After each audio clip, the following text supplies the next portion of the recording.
I went and saw the Dumbo 2019 remake a few days back, and I was honestly not even sure if I should dip my toes into movie critique, but for this one I'll step outside of my comfort zone. Growing up, the original Dumbo was one of my favorite movies, and to this day it still has a special place in my heart. The film had everything: cute animals, catchy songs, and a bloody sentient steam engine. So, when I saw the trailer for the 2019 remake, I was sweating bullets. I was so afraid Disney would mess this up to an unsalvageable degree, but a person I hold dear to my heart told me, don't watch it to compare it to the original. Watch it for the entertainment. So taking that advice to heart, I went along and saw the film. I like exactly half of this movie. The film opens on the Medici brothers circus, just packing up their final things. The opening credits are, no joke, my favorite thing in the film. They use Casey Jr. and his various flatbeds, cattle vans, and boxcars as visual exposition, which is such a clever thing to do.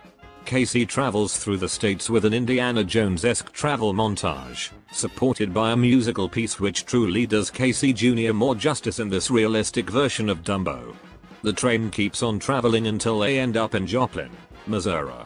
While the circus is unloading their things, two children run through the circus camp to an adjunct station to welcome their father, played by Colin Farrell, back from the Second World War. And here we encounter our first problems. The children are not interesting.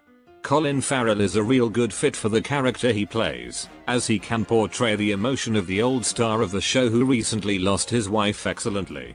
Farrell goes and meets up with the ringleader, played by Danny DeVito. Danny DeVito is the best thing in this movie, as he is still pretty much playing Frank Reynolds, and I bloody love it. Danny tells Farrell he sold Farrell's horses and used the money to buy a pregnant Asian elephant. From here on out, the movie is pretty much the 1951 version, but with the kids taking the place of Timothy the Mouse. Which would not have been a problem if they weren't such boring characters. And here we run into another issue. In this version, there are the odd expletives here and there, and the story is way darker than the original.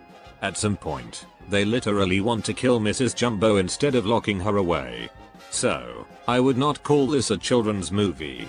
But at the same time, they want to use these brick walls as their main characters, which would honestly fit better in a children's film, kind of like Charlie and the Chocolate Factory.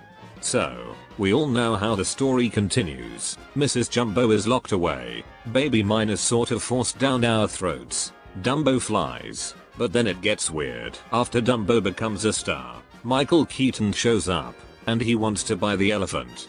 From this point onwards, the film becomes, for a lack of better words, predictably boring.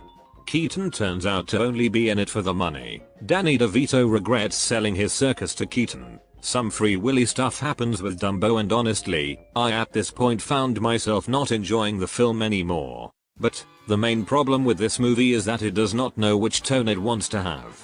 At some point they talk about killing Mrs. Jumbo, and in another scene there is slapstick comedy. This movie would be a whole lot better if it went full on batshit Tim Burton crazy or just stayed a cute children's movie without the overtly dark moments. Pacing is another big problem in this movie. They sort of rush the parts which are based on the original, but draw out the second and third act. So do I hate it? No, it is way too harmless for that. The first act is honestly pretty good, and there are a handful of things in the second and third act which I enjoy. For instance, during the climax, the mermaid, which up until this point has been portrayed as this sweet caring chubby lady, just casually takes out two guards, while still in her mermaid costume. I don't know why, but that made me laugh more than it should. There is also this performer right here which was some very nice interactions with the elephants, which is just really sweet to see. Honestly, this movie works better as individual scenes than as one whole movie. But do I think it is a good remake?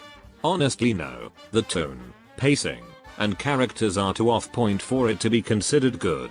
But it is just average enough that I recommend everyone who loved the original to go and watch it, if only for the first act and, of course, Danny DeVito. Check it out, and see if you've seen everything, when you see this elephant fly.